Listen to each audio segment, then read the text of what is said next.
मुर्शिद वाला पीर मेरा हजरत सैयद अहमद शाह, किस्मत वाला पीर मेरा हजरत सैयद। এবং সেন্টার শ্রীকুট একজন সফল সংস্কারক, একজন আমি বলবো যে একজন সফল মুজাদ্দিদ এবং দুনিয়া বাঁচা একজন আশিক রসুল, আল্লাহর ওলি, আলে রসুল এবং সত্যিকারের শিক্ষাবিদ। সমাজের যতগুলো সংস্কার দরকার সব সংস্কার যেন জামিয়া থেকে হয়, এজন্য এটা উনি জামিয়া করেছেন।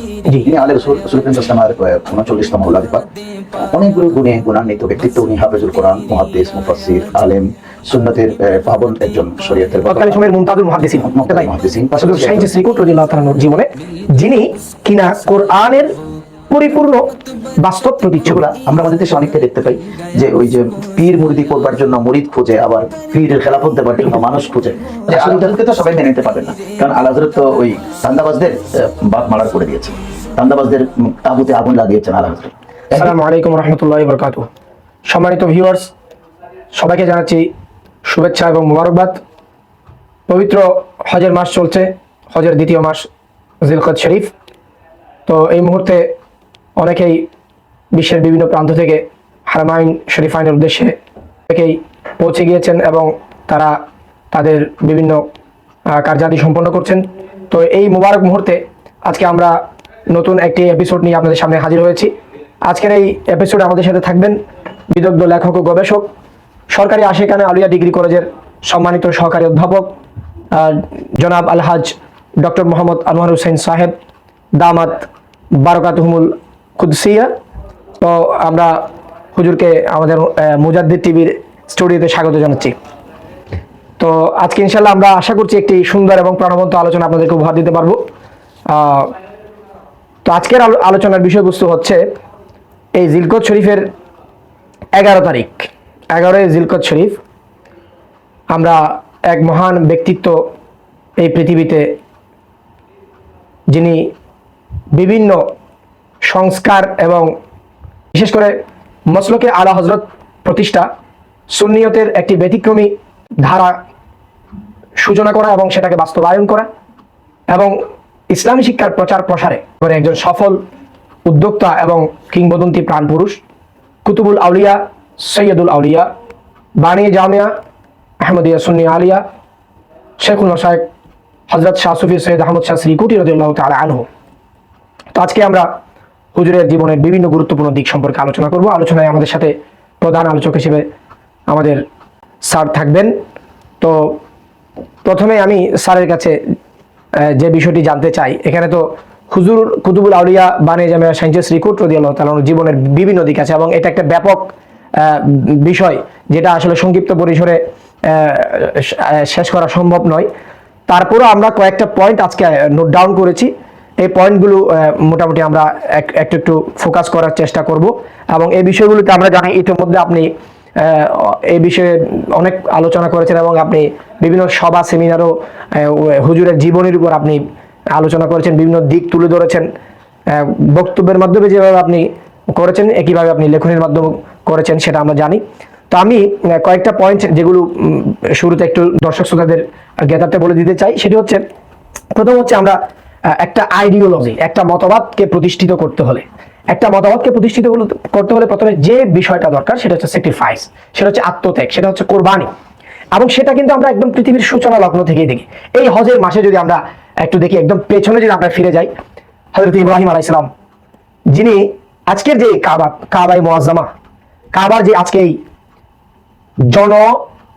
পৃথিবীর সমস্ত জায়গা থেকে, বিশ্বের বিভিন্ন প্রান্ত থেকে যে মানুষজন আজকে ওখানে এসেছে, কোলাহলপূর্ণ একটা পবিত্র স্থান, কিন্তু এটা একসময় এরকম ছিল না, কোলাহলপূর্ণ ছিল, এটা ছিল জনবিরল। ওই জনবিরল স্থানে গিয়ে ওনাকে অবস্থান করতে হয়েছে, এটা ছিল ওনার স্যাক্রিফাইস। এবং সেই আত্মত্যাগের, সেই স্যাক্রিফাইসের বদৌলতে কিন্তু আজকের এই কাবাতুল মুআজ্জামা আমরা পেয়েছি।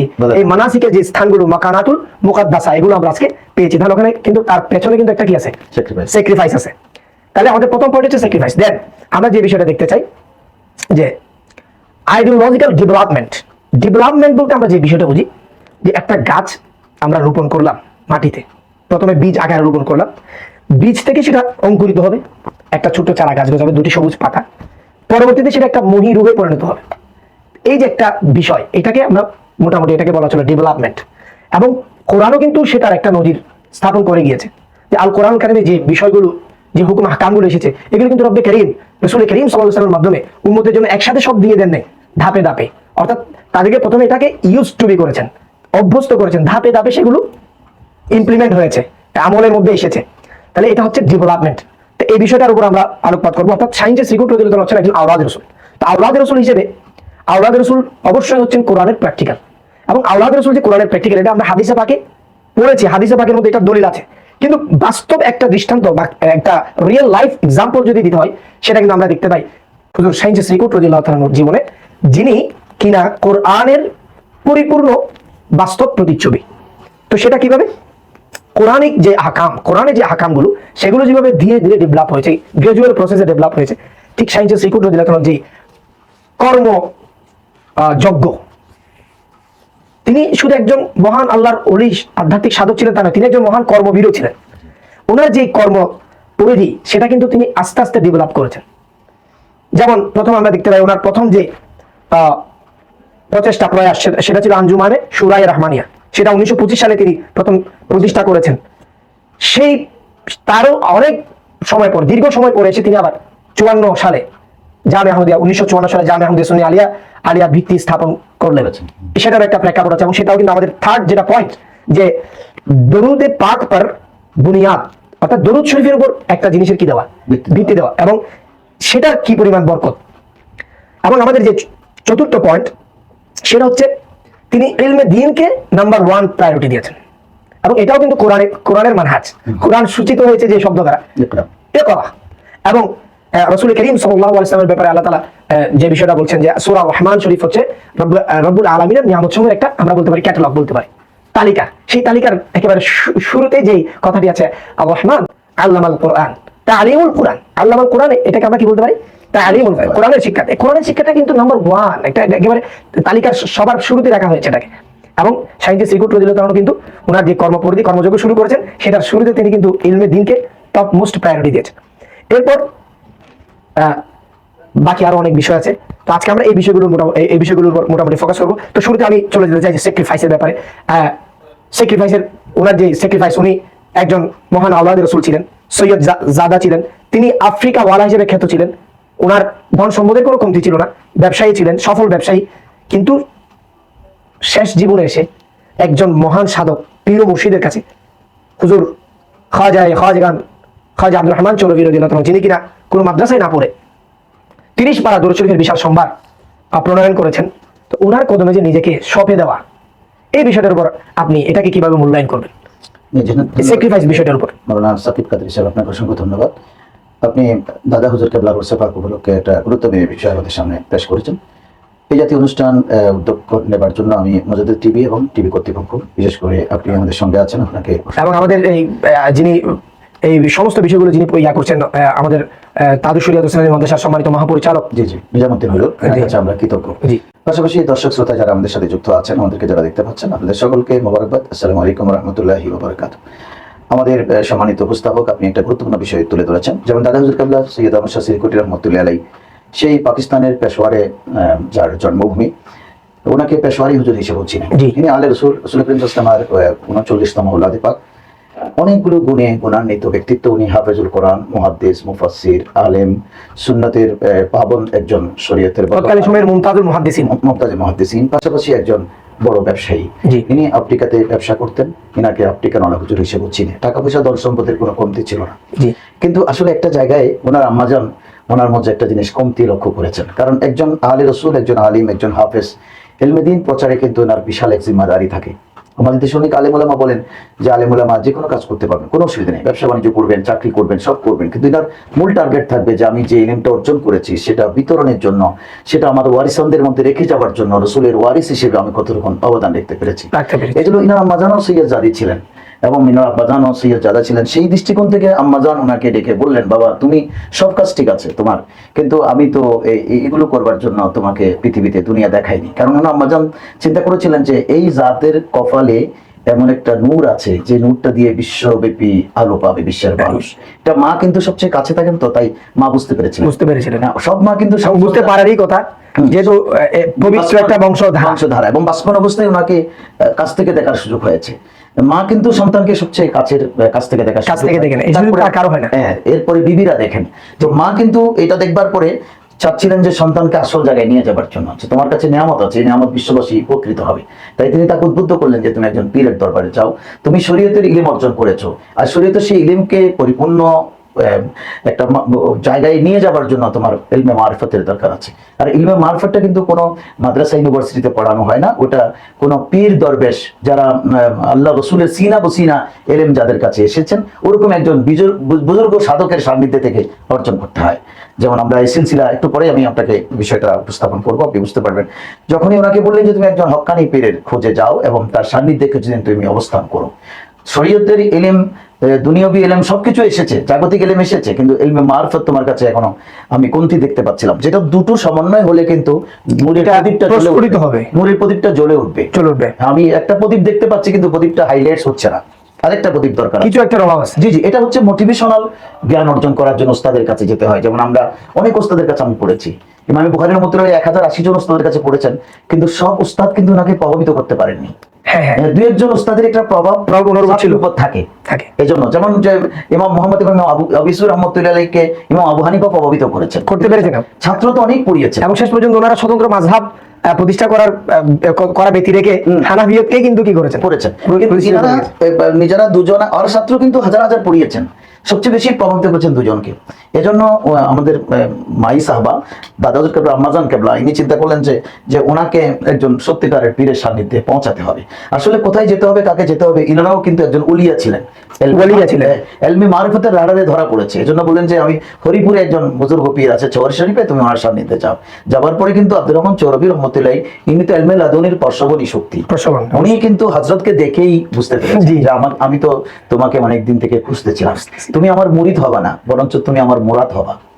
সেটা আমরা এটাও জানি যে উনি যখন প্রথম দেখা করতে গিয়েছিলেন, দোকানে বসা অবস্থায় ছিলেন, তো প্রথম দর্শনেই এমন ভাবে কথা বলেছেন, সায়েন্টিস্ট রিক্রুটদের মনে হয়েছিল যেন অনেক দিনের পরিচিত, অনেক দিনের আত্মীয়, পরমাত্মীয়, কারণ ইনি তো ওনাকে খুঁজতেছিলেন।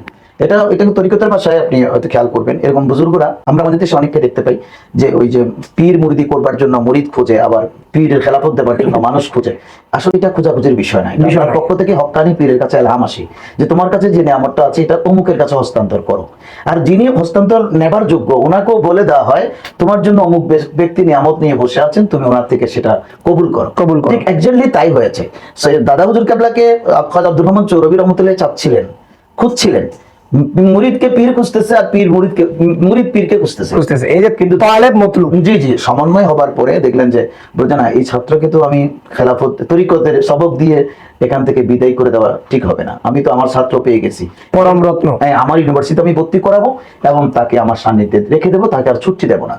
বললেন তুমি কি করতে চাও? বলে আমি আপনার দরবারে খেদমত করতে চাই। খেদমতের তো এখানে মৌকা বেশি নাই, তুমি একজন আলেম মানুষ, হাফেজ মানুষ, মুহাদ্দিস মানুষ, মুফতি মানুষ, একজন আলে রসুল, তবে একটি কাজ আছে যে আমার লঙ্গরখানায় পাহাড়ের পশ্চিম পাহাড়ের পাশের পাহাড় থেকে লাকড়ি যোগান দেওয়ার একটা বিষয় আছে, 2 টাইম তুমি ওটা করতে পারো। দেখেন এখানে কিন্তু একটা শিক্ষণীয় বিষয় আছে যে তরিকতে নিজকে সঁপে দেওয়া, যেটা বলছিলাম সঁপে দেওয়া। আমরা কিন্তু এটা এখন পাচ্ছি না। আমরা তো এখন পীরের কাছে গেলে চিন্তা করবো ক্ষমতা, আমি এত বড় মানুষ যে আমাকে, আমি পীরের দরবারে কত বড় পজিশনে আছে, আমাকে ওনার আঞ্জুমানের চেয়ারম্যান করা হয়েছে কিনা, ওরস কমিটির প্রধান করা হয়েছে কিনা, বা আমাকে মাদ্রাসার সভাপতি করা হয়েছে কিনা, এগুলো খুঁজে বেড়ায়। কিন্তু দেখেন রত্ন কিভাবে কিন্তু ইনি কালেক্ট করতেছেন, মণিমুক্তা কালেক্ট করতেছেন কিভাবে। হুজুরকে বললেন যে তুমি এখানে লাকড়ি টানার একটা ডিউটি আছে, এটা তুমি করতে পারো কিনা।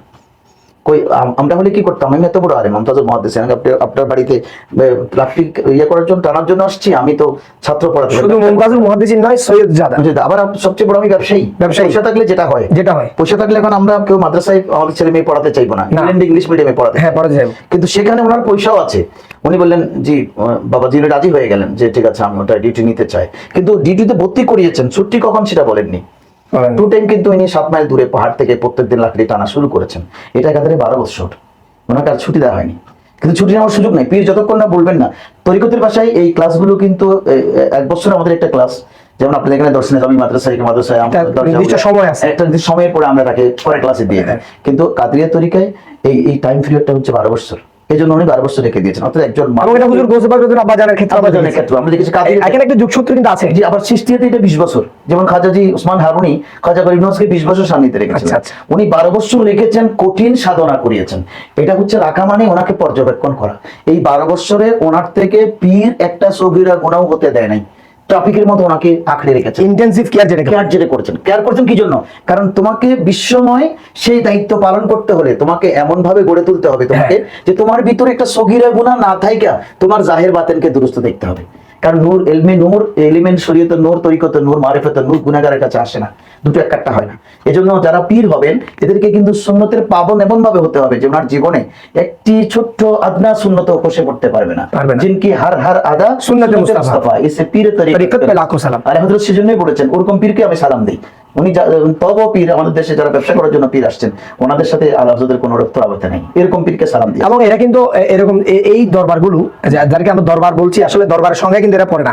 এরা কিন্তু আবার দেখা যাচ্ছে কি আল্লাহ হযরত বিদ্বেষে বিদেশের জন্য, যে আল্লাহ হযরতকে তো সবাই মেনে নিতে পারবেন না, কারণ আল্লাহ হযরত তো ওই ধান্দাবাজদের বাপ মারার করে দিয়েছেন, ধান্দাবাজদের তাবুতে আগুন লাগিয়েছেন আল্লাহ হযরত। একদিকে বাতিল, যত বাতিল ফিরকা আছে তাদের তাবুতে আগুন দিয়েছেন, সুন্নি নামদারে যত দান্দাবাজ আছে সবার তাবুতে আগুন দিয়েছেন। তো যাই হোক, আমরা আমাদের দর্শক শ্রোতা আমাদের প্রথম পয়েন্ট যেটা, সেটা আমরা মনে করি আপনারা ইতিমধ্যে বুঝতে পেরেছেন, এবং এটার উপর কিন্তু আরো অনেক আলোচনা আছে, যা আমাদের পরের পয়েন্টে চলে যেতে হচ্ছে। বিদায় আমরা ইনশাআল্লাহ দেখা যাক এটার উপর একটা সিরিজ আলোচনা আমরা নিয়ে আসার চেষ্টা করবো, যদি আপনি আমাদেরকে সময় দেন ইনশাআল্লাহ।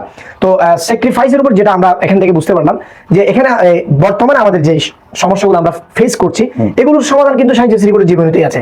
এবং শাইখ সিরিকুলের উরস করলাম 11 জিলকত উরস করে আমরা আবার 1 বছরের জন্য ভুলে গেলাম ওনার কোনো জীবনটাকে আমরা প্রধান কথা অনুসরণ করলাম। তো আমরা আসলে মুরিদকে যেটাকে বলা হয় ফলোয়ার, আসলে আমরা ফলোয়ার হতে পারি। ফলোয়ার বলতে ওনার পুরো জীবন যেমন ইনি কি করতে চেয়েছেন, এরপর দেখেন আমি সংক্ষেপে বলে যাচ্ছি। এরপরে দাদা হুজুর কেবলাকে যখন খেলাফত দিলেন 12 বছর পরে ওনাকে, তখন বললেন তুমি রেঙ্গুন চলে যাও, আরেকটা অধ্যায় শুরু, স্যাক্রিফাইস। আপনি যেটা যে বয়সে মানুষ রিটায়ারমেন্ট, হ্যাঁ, যেখানে হযরত সাইয়েদনা ইব্রাহিম ইসলাম আপনি একটু আগে বলেছিলেন, মা হাজরা এবং হ্যাঁ ধন্যবাদ আপনাকে, ওটা মিল যাবে। ইসলামকে যখন উনি মক্কা উপত্যকায় দিয়ে আসবেন তখন সিরিয়া থেকে আসছিলেন, আর এখানে দিয়ে আইসা, এবং সেটা কিন্তু মানুষ শূন্য, বৃদ্ধ বয়সে মানুষ শূন্য। মা হাজরা বলছিলেন আপনি কি আল্লাহর হুকুমই দিয়ে যাচ্ছেন আমাকে?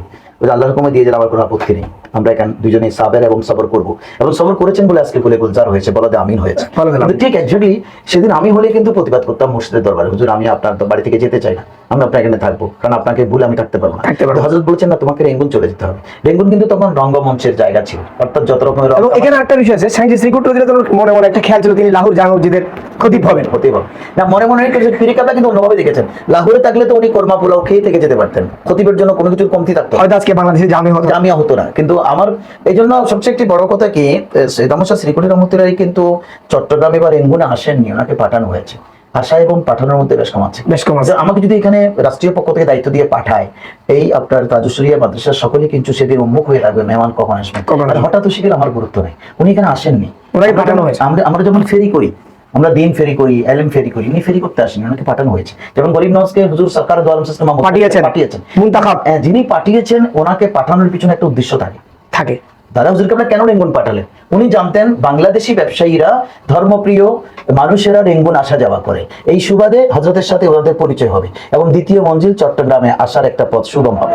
প্রথম চট্টগ্রাম পাঠালে উনি আসতে পারতেন না, কারণ রেঙ্গুন কিন্তু তখন ব্যবসা বাণিজ্যের প্রাণ। এই ক্ষেত্রে আমি একটা ইন্টারফেয়ার করতে চাই, যে আজকে আমাদেরকে পীর বাঙ্গাল আল্লামা সাবির শাহ মাদ্রাজুল আলী যেটা দাওয়াতে খায়ের দিয়েছেন, তো দাওয়াতে খায়ের আমরা মসজিদে করছি, ঠিক আছে, কিন্তু এটা তো শুধুমাত্র মসজিদ ভিত্তিক প্রোগ্রাম এমনটা নয়, এটা কিন্তু একটা ওয়ার্ল্ড ওয়াইড প্রোগ্রামে এক সময় পরিণত হবে। এবং দাওয়ার যে মানহাজুদ দাওয়া, সেখানে কিন্তু শাইখ সিরিকুলের জীবনে আমরা একটা মানহাজ পাচ্ছি, যে আসলে প্রথমে আপনি দাওয়াটা কোন জায়গা থেকে স্টার্ট করবেন, এবং শাইখ সিরিকুল স্টার্ট করেছেন ব্যবসায়ীদেরকে দিয়ে। না, যাকে দিয়ে কাজ হবে আমাকে চুজ করতে হবে। আমার ব্যবসায়ী লাগবে, শিক্ষাবিদ লাগবে, কৃষক লাগবে, শ্রমিক লাগবে, কারণ রাসূল করিম সাল্লাল্লাহু আলাইহি ওয়াসাল্লাম সব মানবতা, সব ঘরানার ওলিরাও কিন্তু সব মানবতার জন্য, এটা নির্দিষ্ট কোনো গণ্ডির জন্য। অনেকে আমাদেরকে বলেন যে পাকিস্তান থেকে কেন আসছেন, আসলে ওলিদের কোনো মাতৃভূমি নেই, ওলিরা সারা বিশ্ব নাগরিক, কারণ ইনাদেরকে আল্লাহ, উনি আফ্রিকা থেকে যেতে পারতেন, উনি আফ্রিকা থেকে যেতে পারতেন না। শাইখ শ্রীকুটকে আমাদের আব্দুর রহমান চৌরবি রহমতুল্লাহ আলাইহি রেঙ্গুন পাঠালেন, কারণ রেঙ্গুনে ব্যবসা বাণিজ্য করবার জন্য চট্টগ্রামের মানুষ যাবে, ওনার কিন্তু টার্গেট ছিল চট্টগ্রাম। চট্টগ্রামকে আলোকিত করা হয় না। নোঙ্গর কিন্তু প্রথম ফেলেছেন রেঙ্গুনে, দ্বিতীয় নোঙ্গর হবে চট্টগ্রামে। যখন ইনি রেঙ্গুনে আসলেন, ইনি কিন্তু রেঙ্গুন বাঙালি মসজিদের এবং এখানে রেঙ্গুনে যাওয়ার বিষয়টা কিন্তু মূলত চট্টগ্রামকে কেন্দ্র করে, কারণ চট্টগ্রামের ব্যবসায়ীরা কিন্তু ওখানে যায়। এটা সমস্ত ভারতের ব্যবসা বাণিজ্যের কেন্দ্রবন্দী, সাবকন্টিনেন্টের ব্রিটিশ আমলে তৎকালীন। হ্যাঁ, তৎকালীন এটা আমাদের মেইন সেন্টার ছিল, এখানে সব লোক যাবে। ওই মসজিদের ইমাম সাহেবের সাথে সব মুসলমানের সব কথা হবে, এই জন্য বাঙালি মসজিদে হুজুর খেতাবতের দায়িত্ব নিলেন। আর হুজুরের পিছনে যারা একবার নামাজ পড়েছেন এরা পাগল করা হয়ে যেতেন। আহলে রসুল চেহারা এবং মিনার কণ্ঠ, লুৎফ, জবান, ব্যবহার, এগুলো কিন্তু উসওয়ায়ে হাসানা থেকে নিয়েছে, রাসূলুল্লাহ উসওয়ায়ে হাসানা থেকে নিয়েছে। কিন্তু আমরা আজকে যেমন একজন ইমামের আচরণ কেমন হওয়া দরকার মুসল্লির সাথে, এটা কিন্তু আমরা দাদা হুজুর কাছ থেকে শিখতে পারি। ওই যে আপনি জানেন কাকা সর্দারের যে ঘটনা গেলে আমরা হলে মধ্য থেকে ধাক্কা দিয়ে বের করে মত করো, তুমি কেন এসেছো, তাদের আমাকে বুকে টেনে নেন, প্রথম কোলাকুলি করেছেন, এই কোলাকুলিতেই কিন্তু কারবার করে দিয়েছেন, আমূল পরিবর্তন। যেখানে খুব খেয়াল করবেন, এখানে একটা পয়েন্ট আউট করে আপনাকে, যেই এলেম তিনি 12 বছর সাধনা করে আব্দুর রহমান চরবি রহমতুল্লাহকে নিয়েছেন, সেই এলেমের একটি ফোঁটা ওই 12 ঘন্টার সাধনায় কাকা সর্দারকে দিয়েছেন। সুবহানাল্লাহ। এবং এটা দেওয়ার জন্যই 12 বছর সাধনা করতে হয়েছে। তার মানে এখান থেকে আরেকটা বিষয় আমরা যেটা জানি, আমাদের প্রবীণ পীর ভাইরা যেটা আমাদেরকে বলে থাকেন যে এই দরবারের মুরিদদের কষ্ট কম, কারণ পীরেরা সাধনা বেশি করে। রোজা রেখে ফেলেছেন, আমরা ইফতার করতেছি। হ্যাঁ, ওনারা রোজা রাখা হামিদ মানাতে আমরা আসলে বিষয়টা এটাই। ধন্যবাদ আপনাকে যে আসলে গুরুত্বপূর্ণ একটা পয়েন্ট আমি তুলে ধরেছি। সেখানে ওখানে বেঙ্গুনে তখন আমাদের দ্বিতীয় নম্বর, এখানে ওখানে কিন্তু উনি সকলের সাথে এখন ব্যবহার করেছেন। যেমন আমাদের ইঞ্জিনিয়ার আব্দুল খালেক সাহেব, সুফি আব্দুল গফুর সাহেব, এনারা যখন আব্দুল গফুর সাহেব ওখানে পোস্ট অফিস চাকরি করতেন, হুজুরের পিছনে নামাজ পড়ে ওরা অভিভূত হয়ে গেল। আল্লাহ কোন নিয়ামত পেলাম, যেমন চেহারা, যেমন কথা, যেমন তিলাওয়াত, যেমন ইবাদত, যেমন চাল চলন, যেমন সুন্নতের পরিপূর্ণ একজন ওরা আবেগ আপ্লুত হয়ে গেল। এই জন্য সবাই একজোট হয়ে বললেন, প্রস্তাব রাখলেন, হুজুর আপনি আমাদের চট্টগ্রামে একটুকে যাবেন। হুজুর 1938 সালে প্রথমে চট্টগ্রামে আসেন। তাহলে চট্টগ্রাম আসার মন চাইটা কিন্তু রেঙ্গুন থেকে। হ্যাঁ, ওখানে দেখেন 20 সালে এসেছে, 1937 পর্যন্ত 17-18 বছর কিন্তু তিনি রেঙ্গুনে সাধনা করেছেন। আমি বলি কিন্তু 2 দিন পরে পথ বদলাবার জন্য, ক্ষেত্র বদলাবার জন্য আমি চেষ্টা করি। হুজুর রেঙ্গুনে পাঠিয়েছেন, 2 বছর ছিলাম, আর পারবো না। আমি আমাকে আবার রেঙ্গুনে, আমাকে করাচিতে ফেরত নিয়ে যান না। 18-19 বছর সাধনা করবার পরে ওখান থেকে সাধনারত অবস্থায় কিন্তু মাঝে মাঝে চট্টগ্রামে এসেছেন। 40 সালের পর থেকে তিনি স্থায়ীভাবে চট্টগ্রাম আসতে শুরু করেছেন, রেঙ্গুন থেকে বিদায় নিয়েছেন। এই চট্টগ্রামে এসে একটা প্রেক্ষাপট হয়েছে যে আসলে কেন এসেছেন। উনি ইমামতি করতে আসেন, ইমামতি তো লাহোরও ছিল, করাচিতেও ছিল। ইমামতি করলে ইয়েতে বাঙালি মসজিদ থেকে যেতে পারতেন, ইমামতি করতে আসেননি। ইমামতিটা করে মুসল্লিদেরকে নিয়ে ওনার সুদূর টার্গেট হচ্ছে লক্ষ লক্ষ ইমাম বানানো। আমরা কিন্তু ইমাম একজন থাকি, আমি যাওয়ার পর আর ইমাম পাওয়া যায় না। সুন্নি মসজিদ তখন হাতছাড়া হয়ে যায়। হযরত চিন্তা করেছেন যাবেন, এখান থেকে তো এই জায়গাটা তো আমাদের শিক্ষা নেওয়ার একটা বিষয় আছে। সবকিছু অর্থাৎ আমার নেক্সট জেনারেশনটা তৈরি করতে হবে। আমি যদি ইমাম তৈরি না করি তাহলে সুন্নিয়ত। এবং এই জায়গায় আমরা পরে আসবো যে এখানে এখন দেখা যাচ্ছে যে একটা বিষয় আমরা খরা দেখতে পাচ্ছি। খরাটা কি আমাদের স্মার্ট একটা নেক্সট জেনারেশন কিন্তু তৈরি হচ্ছে না। হ্যাঁ, ওটা কিন্তু খুব জরুরি, কারণ একটা জাতিকে কিন্তু নেতৃত্ব দেবে সেই জেনারেশন। এখন দেখেন দাদা হুজুর কেবলা এসে জামে মসজিদের খেতাবতের দায়িত্ব নিয়েছেন, নিয়ে আবার আশেপাশে একটা রুমে থাকতেন, মুরিদানরা ওখানে যাওয়া আসা করতেন। এরই মাঝে একজন দাওয়াত দিয়েছেন, হুজুর আমাদের বাসখালীতে একটা শেখের কিলে মাহফিল হবে, আপনি একটু আসবেন। হুজুর গেলেন, ক্ষেত্র তৈরি করতেছে কিভাবে দেখেন, ওখানে ইন্নাল্লাহা ওয়া মালাইকাতাহু ইউসাল্লুনা আলান নাবিয়্যি ইয়া আইয়ুহাল্লাযীনা আমানু সাল্লু আলাইহি ওয়া সাল্লিমু তাসলিমা। এটা পড়বার পরে একজন দরুদ শরীফ পড়তে জানে না। হুজুর তো খুব গোসা হয়ে গেলেন, কষ্টের মন নিয়ে চট্টগ্রাম ফিরে আসলেন। পরের দিনে কিন্তু সিনিয়র মুরিদদেরকে নিয়ে মিটিং ডাকলেন। আমরা বলি কি হয়েছে, দরুদ শরীফ পড়ে নাই, যাক জানে বেঁচে আসতে পেরেছি, ভালো হয়েছে, অসুবিধা নেই। তোমার মাহফিল, ওনাকে অনেক ফর্ম পড়তে লাগাতাম, এজাহার মিয়া সাহেব, মৌলানা এজাহার, যিনি দাওয়াত দিয়েছেন, যে মাশাআল্লাহ তোমার খাওয়া দাওয়ার মেহমানদারি কোনো কমতি ছিল না। হুজুর বললেন, হুজুর কিন্তু কষ্টে সারা রাত ঘুমাতে, এবং গায়রাত কিন্তু ওখানেই দেখিয়ে ফেলেছে। হ্যাঁ, না ওটা সারা রাত কিন্তু ঘুমাতে পারেননি, কারণ কি হচ্ছে, বাংলাদেশের মানুষ দরুদ শরীফ জানেন, এটা কেমন কথা, মুসলমানেরা। হুজুর কিন্তু খুব ব্যথা নিয়ে সবাইকে ডেকেছেন, আমাদের কি করা যায়, পরামর্শ কি বললেন যে একটা মাদ্রাসা করতে হবে, মাদ্রাসা হোনা চাইয়ে। মাদ্রাসা করলে কি হবে, এখান থেকে হাজার হাজার মুজাহিদ, উলামা ইকরাম, সাহেবে ইলম বের হবে।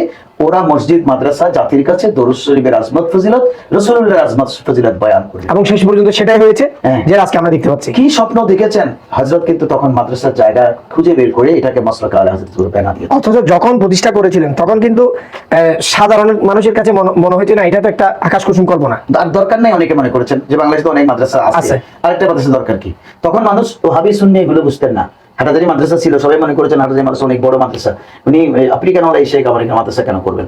আসলে হাটাজারি মাদ্রাসা আছে, ওটা কিন্তু সেই মাদ্রাসাকে আমরা দরজগাহ বলবো, কিন্তু দরজটা হচ্ছে সারা জীবন ওখান থেকে দরজ নেবার পরে রাসূলুল্লাহর শানের বিরোধী কথা বললে ওয়ালা লোক বের হচ্ছে। এটা মুসলমানদের জন্য সবচেয়ে দুঃখজনক। হযরত চিন্তা করেছেন আমি ওটার মোকাবেলায় নয়, বরঞ্চ সত্যিকারের ইলমি মাদ্রাসা লুট হয়ে গেছে, আমি সত্যিকারের একটা নিজাম যদি এখানে কায়েম করবার জন্য একটা মাদ্রাসার ভিত্তি দিতে না পারি, তাহলে আমরা সকলেই কিন্তু আল্লাহর কাছে দায়ী হব।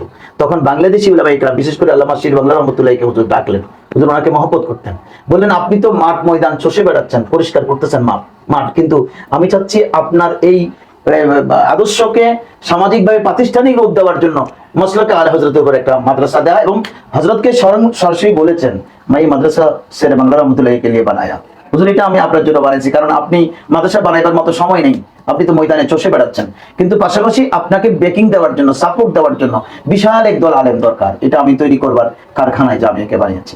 আজকে সেই জামিয়ার স্বপ্ন সারা পৃথিবীতে আজকে সেটাই বাস্তবায়িত হয়েছে আলহামদুলিল্লাহ। এবং ফ্র্যাঞ্চাইজ রিক্রুট একজন সফল সংস্কারক, একজন আমি বলবো যে একজন সফল মুজাদ্দিদ, এবং দুনিয়া বাঁচা একজন আশিক রসুল, আল্লাহর ওলি, আলে রসুল এবং সত্যিকারের শিক্ষাবিদ। সমাজের যতগুলো সংস্কার দরকার সব সংস্কার যেন জামিয়া থেকে হয়, এজন্য এটা উনি জামিয়া করেছেন।